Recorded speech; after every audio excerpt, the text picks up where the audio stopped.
Thanks for joining us for CBN NewsWatch. I'm Lori Johnson. President Trump has another big week ahead as he tries to restore law and order to his staff with a cabinet shakeup and deal with growing concern overseas. He has a new chief of staff to help him, retired four-star General John Kelly. CBN's Jenna Browder has the story from Washington.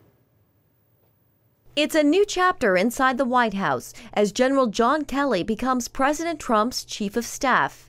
And with this new chapter comes a host of challenges, beginning with growing tensions overseas. Congress has passed new sanctions on Russia, and the White House says the president will sign them. Vladimir Putin retaliating over the weekend with the expulsion of 755 U.S. diplomats, the largest forced reduction for the U.S. in Moscow in more than 100 years. That comes amid growing tension with North Korea. Kim Jong-un launched his second intercontinental ballistic missile this month, saying his arsenal has the power to strike the United States mainland. This is here. They've been barking wolf about this. Well, the wolf is at the door. This is a very real threat to the United States. In response, a show of force from U.S. warplanes as they flew over the Korean peninsula. And President Trump is pointing the finger at China, tweeting, "They do nothing for us with North Korea. We will no longer allow this to continue." The president wants China, which has more direct influence on the regime than any other country, to apply more diplomatic pressure.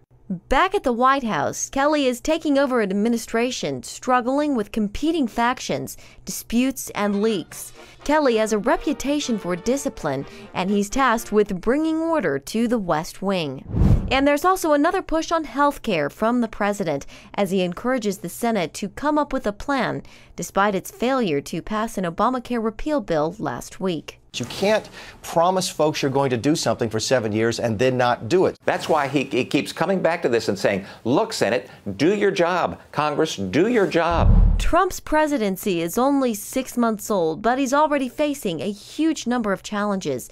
And to add to that, there's the ongoing Russian probe. Now more than ever, he needs Kelly and the rest of his team to help him succeed. In Washington, Jenna Browder, CBN News. Venezuelan President Nicolas Maduro celebrates another win for the Socialist Party in Caracas. The president called the country to vote Sunday on a constitutional assembly that would allow him to rewrite the Constitution and override Congress. Venezuelan electoral authorities say more than 8 million people voted for the assembly, but opposition leaders say that number is closer to 2 or 3 million. One leader is urging Venezuelans to protest today. Sunday's election comes after nearly 4 months of political unrest that has left more than 100 dead and thousands of others injured or arrested. Heightened security at airports across Australia after authorities disrupted what they believe is an Islamic-inspired plot to attack an airliner. 4 men are in custody in what the Prime Minister called a legitimate and credible attempt to bring down an aircraft. The men, all Lebanese Australians, have not been charged. The government is releasing few details, but Australian newspapers report the plot involved an explosive device that would emit toxic gas to disable or kill everyone on board. The bomb was designed to be concealed inside ordinary kitchen equipment. Airports have increased baggage screening at all airports. Australian authorities reportedly learned about the plot from a tip by a foreign intelligence agency. Recently, President Trump and Russian President Vladimir Putin announced a ceasefire in parts of southern Syria. As Chris Mitchell reports from the border near the Golan Heights, some Israeli leaders feel it represents a clear and present danger to the Jewish state. I'm not going. President Trump discussed the ceasefire in this exclusive interview with CBN founder Pat Robertson. Now, I don't know what's going to happen. Maybe as we're speaking, they start shooting again. But this has held, unlike all of the other ceasefires that didn't mean anything. So that was a great thing that came out of that meeting. I'm standing on the Golan Heights, and behind me you can see the Israeli-Syrian border. All of the area behind me is covered by the ceasefire agreement. But according to reports, Israeli Prime Minister Benjamin Netanyahu doesn't share President Trump's optimism about the ceasefire agreement, and the main reason? Iran. One senior Israeli official told the Israeli daily Haaretz it creates a disturbing reality in southern Syria. The agreement doesn't include a single explicit word about Iran, Hezbollah, or the Shiite militias in Syria. The regime and Hezbollah and the others have touched the border here at Quneitra. We talk with Middle East expert Jonathan Spire about the potential danger that could result from the agreement. Israel is concerned that the ceasefire, coming along with the new apparent revelations of withdrawal of U.S. support, at least for part of the support given to the rebels, could sort of be paving the way for regime and Russian and therefore Iranian and Hezbollah achievements in that area, and that's a matter of deep concern.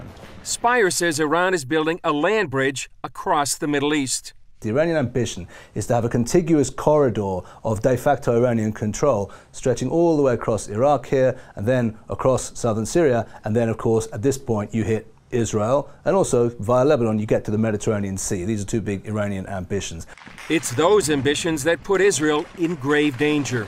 And the prospect is that in another war, if Israel goes to war, let's say with Hezbollah again in here or in southern Lebanon in the future, you'll have a sort of clear contiguous logistical line stretching all the way across Syria, Iraq, and back to Iran. Now, Iran can run supplies across that line. It could run thousands of volunteers, for example, across that line. But it would massively increase the dimensions of potentially of a future war between Israel and Iran-supported Hezbollah, and that's something of very deep concern to Israel. That's why some are warning the next phase of the Syrian civil war might be the most dangerous of all. Chris Mitchell, CBN News, the Golan Heights, Israel. A fascinating discovery in the Middle Eastern country of Lebanon. Turns out archaeologists found the bones of 5 people who were Canaanites. That group of people, as you may recall, were featured in the Old Testament and often at odds with the Israelites. The skeletons date back to about 4000 BC, which lines up with the biblical timetable. The scientists even conducted DNA gene sequencing and discovered that the ancient people were the ancestors of the Lebanese. Their genetics are very similar to people living in Lebanon today. Coming up, a terrible case of PTSD turns deadly. See what's being done to help America's vets fight their toughest battle.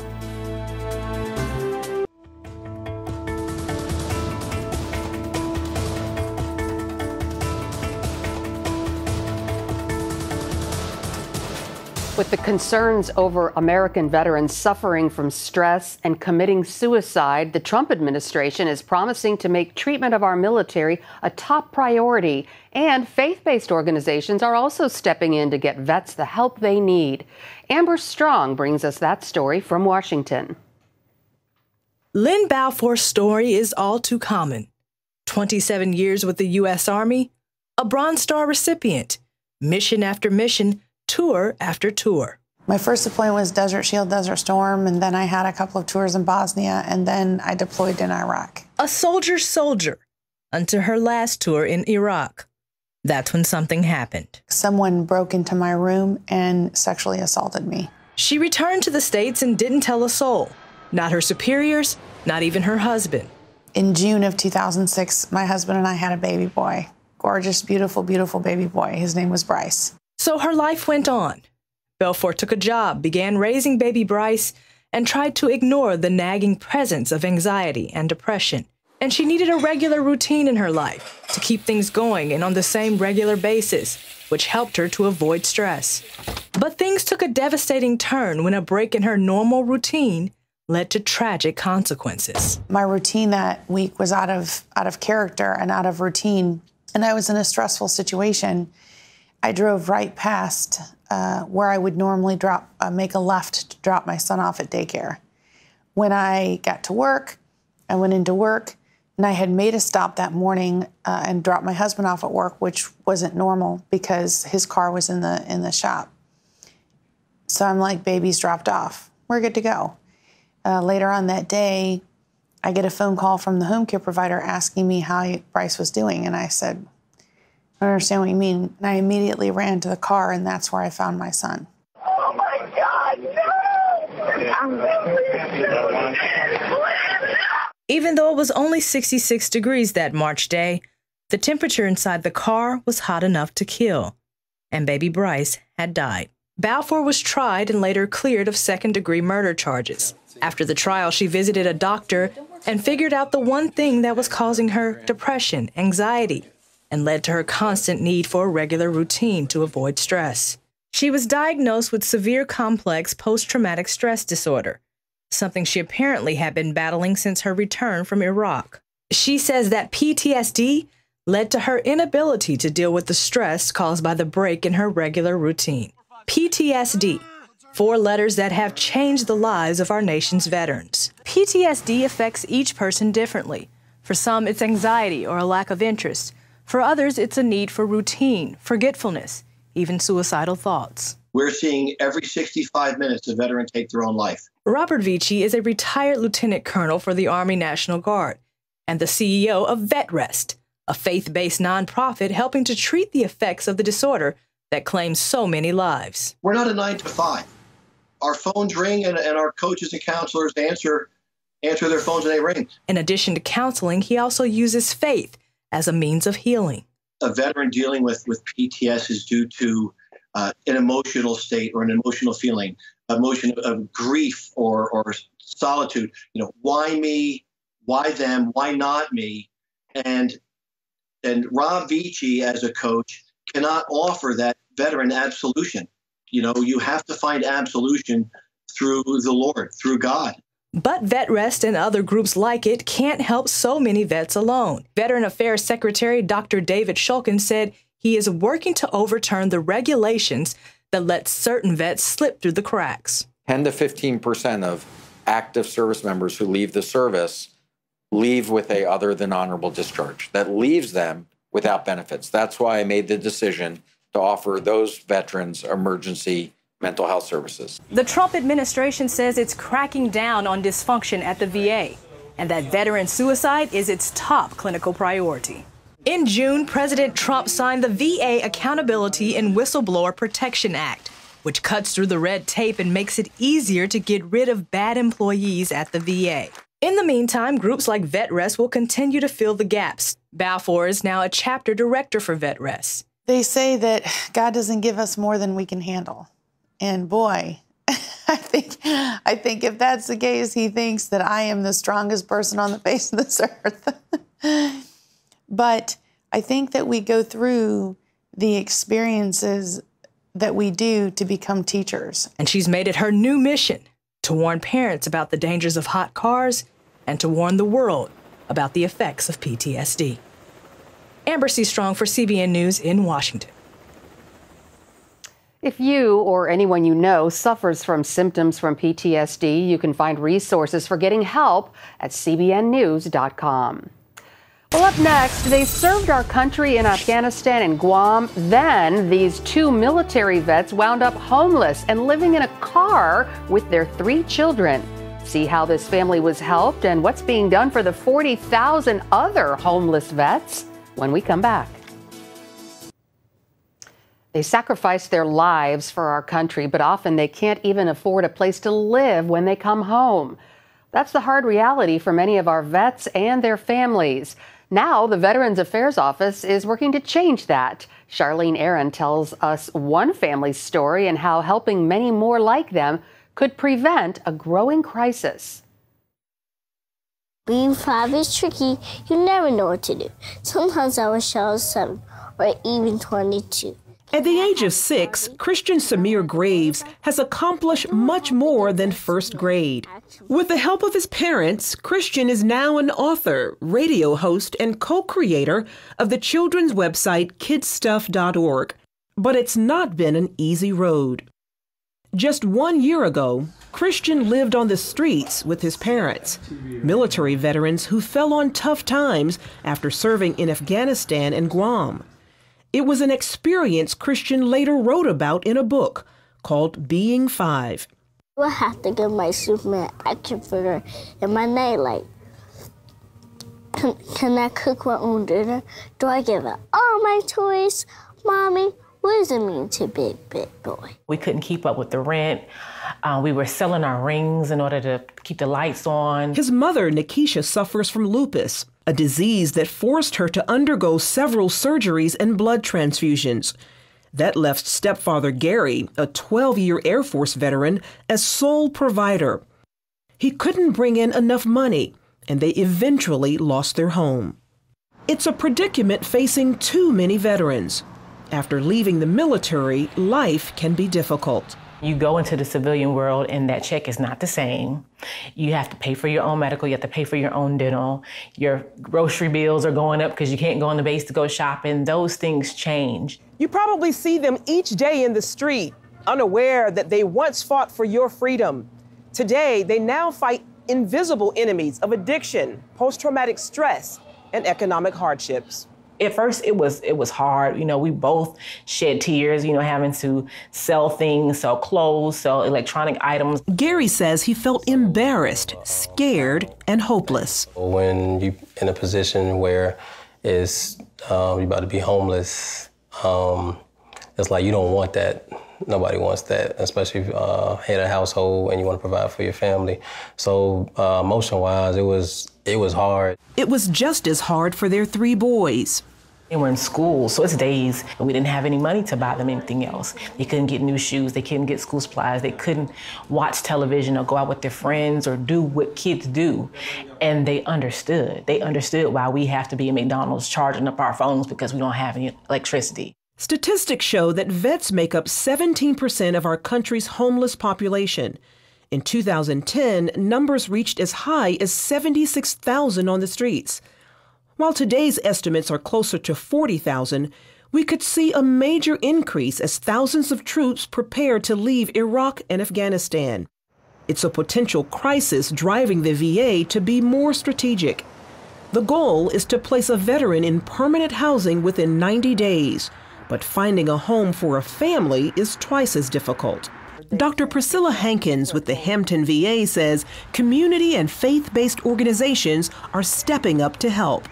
The VA is very committed to ending homelessness, but we cannot do it alone. It is really a community issue, and working with community partners, homeless agencies, and the community churches really coming together, I think, has been a reason for the success that we've seen. Gary and Nikisha believe God used Operation Homefront and the VA's Office of Human Affairs to provide for them.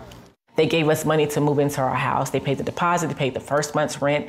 They disabled American veterans bought a tree for our kids. They bought gifts. Like, this was during Christmas time, and we didn't know what was gonna happen, but it came all together so beautifully. We just have to trust God that He will take us to where we need to go, and He did.